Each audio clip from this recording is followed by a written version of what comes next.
Russian President Vladimir Putin says that the Ukrainian counter-offensive has begun, adding that Kyiv has so far not achieved its goals in any area. The statement comes even as the warring sides remain engaged in relief and mitigation efforts in the flooded region. The blame game over the breach of the Kakhovka dam continues, and the question remains, who blew up the dam?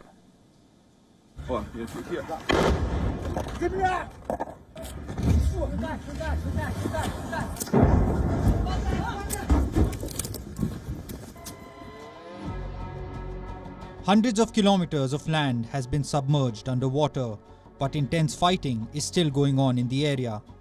Russia says it's fighting Ukraine's forces in the Zaporizhia region, indicating that Kiev is not backing down on its counter-offensive, although Ukraine has not yet officially confirmed the launch of its counter-offensive. В 2 часа ночи противник начал наступление. Своевременно силами войсковой разведки, подразделениями специального назначения, воздушной разведкой противник был вскрыт, и ему было нанесено огневое поражение. Zaporizhia region, where fighting is still going on, neighbors the flooded regions. For now, Russia says they have stopped Ukrainian attack forces and have forced them to retreat. The fighting comes as the humanitarian and environmental cost climbed. After the breach of the Kakhovka dam, Russia says the death toll from the flood has climbed to 8, while Ukraine has confirmed the death of 5 people.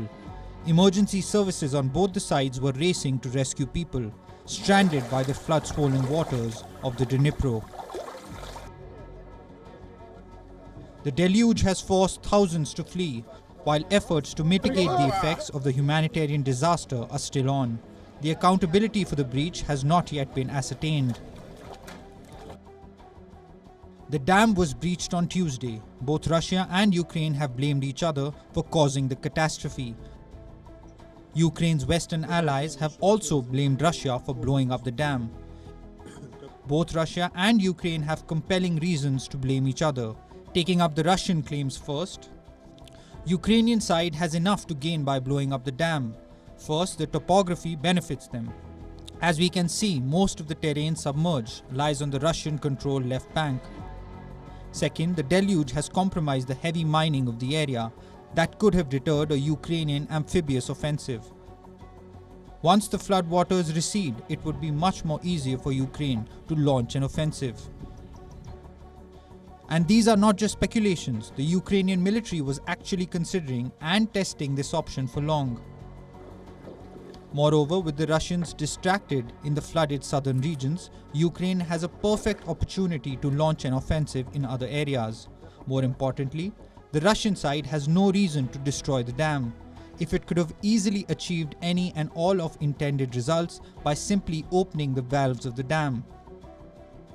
Now to the Ukrainian claims. Ukraine says Russia blew up the dam to stop a possible counter-offensive from over the dam. The resulting flood also weakens Ukrainian positions on the right side of the Dnipro River. This could make a Russian advance much easier in the future. There are claims right now that the dam may have been breached by natural causes. The dam's condition was already perilous in the days leading up to the all-out breach.